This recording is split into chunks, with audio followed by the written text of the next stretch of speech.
ملک میں نفرت کے سوداگروں کی تعداد دن بدن بڑھتی چلی جا رہی ہے۔ نوبت یہاں تک آ پہنچی ہے کہ یہ نفرت کا کاروبار ایک منظم شکل اختیار کر گیا ہے۔ اس کی وجہ غالباً یہی ہے کہ ایگزیکٹو اور جوڈیشری ان کے خلاف حرکت میں نہیں آ رہی ہے۔ اسی وجہ سے کچھ کنسرنس شہریوں کو عدالت کا دروازہ کھٹکھٹانا پڑا ہے۔ گزشتہ جمعہ کو ایک PIL سپریم کورٹ میں جو دھرم سنسد ہریدوار میں ہوئی تھی اور آپ کے دہلی میں گزشتہ ماہ ایک جو جلسہ ہوا تھا اس کے خلاف ایکشن لینے کے لیے ایک PIL جمعہ کو سپریم کورٹ میں داخل کی گئی تھی۔ اسی PIL کو سپریم کورٹ نے کل ہیئرنگ کے لیے منظور کر لیا ہے۔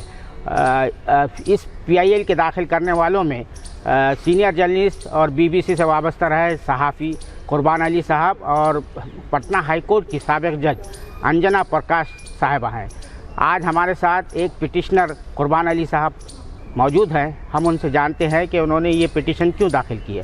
قربان علی صاحب، سالار کے اس پروگرام میں آپ کا خیر مقدم ہے۔ شکریہ۔ آپ یہ بتائیے کہ جو پٹیشن آپ لوگوں نے سپریم کورٹ میں داخل کی ہے اس کا کیا مقصد ہے؟ دیکھیے، پچھلے کئی دنوں سے ملک میں جس طرح سے اشتعال انگیز تقریریں کی جا رہی ہیں، نفرت کا ماحول بنایا جا رہا ہے اور سماج کو توڑنے کی سازشیں کی جا رہی ہیں، سول وار جیسی سچویشن پیدا کر دی گئی ہے، جینوسائیڈ کی بات کہی جا رہی ہے، نسل کشی کی بات، تو ہمیں یہ لگا کہ شاید اس سلسلے میں جو مقامی انتظامیہ ہے، پولیس ہے، حکومت ہے، وہ شاید کوئی قدم اٹھائے گی اور ان لوگوں کے خلاف سخت کارروائی کرے گی جو سماج کو تقسیم کرنے کا کام کر رہے ہیں۔ لیکن جب کوئی کارروائی نہیں ہوئی اور محض ایک FIR درج کی گئی اور اس میں ابھی تک کوئی گرفتاری نہیں ہوئی، تو پھر ہم نے اسے ایک PIL کے ذریعے سے سپریم کورٹ کا دروازہ کھٹکھٹایا اور اس سلسلے میں ہماری مدد کی سابق وزیر قانون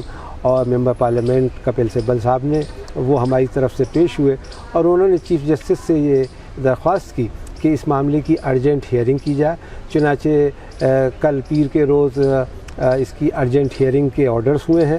ہمیں امید ہے کہ اگلے ایک ہفتے میں سپریم کورٹ کوئی تاریخ طے کر کے اس سلسلے میں باضابطہ انسٹرکشن جاری کرے گا، احکامات جاری کرے گا، تاکہ وہ لوگ جو زہر فشانی کر رہے ہیں ان کے اوپر ایک نکیل لگ سکے اور وہ قانون کے شکنجے میں آ سکیں، جیل کی دیواروں کے پیچھے جا سکیں۔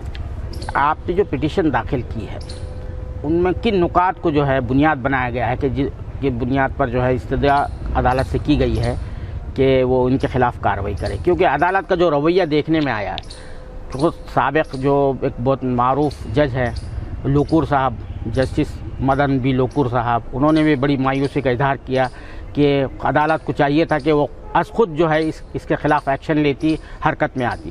جی، یہی بات، اور ایک اور بڑی اہم بات لوکر صاحب نے کہی اپنے اس انٹرویو میں، جس میں انہوں نے سو موٹو کوگنیزنس سپریم کورٹ سے لینے کی بات کہی تھی کہ اس میں جینوسائیڈ کی بات کہی گئی ہے، اور جینوسائیڈ جو ہے وہ ایک انٹرنیشنل جو کنونشن ہے، جنیوا کنونشن کے تحت اپنے آپ میں بہت بڑا جرم ہے، اور جینوسائیڈ کی اپیل کرنا ہی، انہوں نے یہ کہا لوکر صاحب نے، جینوسائیڈ کرنے جیسا ہے۔ اور دوسری چیز یہ کہ آپ نے کہا کہ چونکہ کوئی کارروائی ہو نہیں رہی تھی، محض ایک رسم ادائیگی معلوم ہو رہی ہے، اس لیے ہمیں عدالت کا دروازہ کھٹکھٹانا پڑا، اور تاکہ یہ ایک نظیر بنے کہ کوئی بھی کس و ناقص اس سلسلے میں واہیات بیان نہ دے سکے، زہریلے بیان نہ دے سکے، سماج کو تقسیم نہ کرے۔ اور اس وقت آپ جانتے ہیں الیکشن کا ماحول ہے، تو اس میں اس کا بھی فائدہ سیاسی جماعتیں حاصل کرنے کی کوشش کر رہی ہیں، لیکن اگر ان کے خلاف کوئی کارروائی ہوتی ہے تو مجھے امید ہے کہ وہ اس پر ایک روک لگے گی اور ایک طرح سے ان کو ایک وارننگ بھی ملے گی کہ اس طرح کی باتیں کر کے وہ بچ کے نہیں جا سکتے۔ آپ کو معلوم ہے کہ ابھی آئندہ 16 تاریخ کو انہوں نے اعلان کیا ہے کہ وہ اس پہ پروٹیسٹ کریں گے، پرتیکار دیوس منائیں گے، تو مجھے امید ہے کہ تب تک سپریم کورٹ کوئی نہ کوئی قدم اٹھائے گا، حکومت کو ڈائریکشن دے گا کہ وہ ان لوگوں کو گرفتار کرے اور اس طرح کی ریلیاں جو جس میں مزید اشتعال انگیز ہونے کا امکان ہے اس پر روک لگ سکے گی۔ حقوق انسانی کے معاملے میں جس طرح کے یہاں پہ پامالیوں کے واقعات پیش آ رہے ہیں، سپریم کورٹ اس معاملے میں عموماً خاموش رہتا ہے، تو مختلف حلقوں کی طرف سے یہ نکتہ چینی ہو رہی ہے کہ سپریم کورٹ کا عدلیہ کا کام ہے کہ بھائی لوگوں کے حقوق کی جو ہے پاسداری کرے.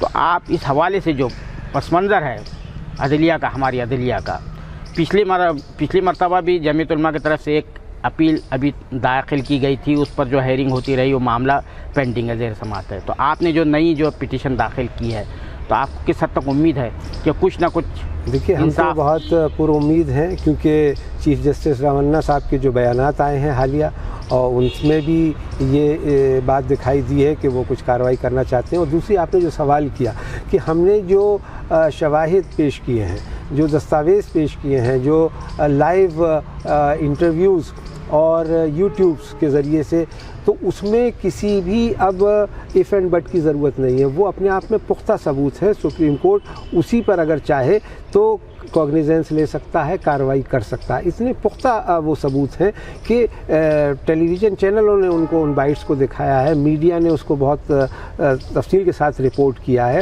اس میں کوئی بھی اس طرح کی بات نہیں ہے کہ یہ جن لوگوں نے یہ جو جرم کیا ہے وہ اس سے بچ جائیں. لیکن ہاں ایک پولیٹیکل ول، ایک سیاسی آپ کو قوت ارادے کی ضرورت ہوتی ہے کہ اگر وہ ہوتا ہے تو سب کچھ ہو جاتا ہے. ہمیں وہ اس کی کمی دکھائی دیتی ہے، اسی لیے ہم گئے سپریم کورٹ کے پاس کہ وہ حکومت کو یہ ڈائریکشن دے کہ وہ ان لوگوں کے خلاف کارروائی کرے، کیونکہ یہ کوئی معمولی بات نہیں ہے. یہ ملک کو تقسیم کرنے والی بات ہے، یہ ملک میں سول وار جیسی سچویشن پیدا کر دینے والی بات ہے، اور اس کی اجازت نہیں دی جانی چاہیے. ہمارا آئین، ہمارا کانسٹیٹیوشن، ہماری پارلیمنٹ اس بات کی اجازت نہیں دیتی. ہزاروں سال پرانی ہماری یہ ثقافت اور کلچر کا یہ ملک ہے، اور اس کو ان چند لوگوں کی اشتعال انگیزی پہ تقسیم نہیں ہونے دینا چاہیے. کل جمعیت علماء ہند نے بھی، مولانا ارشد مدنی کی جو جمعیت علماء ہند ہے، انہوں نے بھی ایک پٹیشن داخل کی ہے.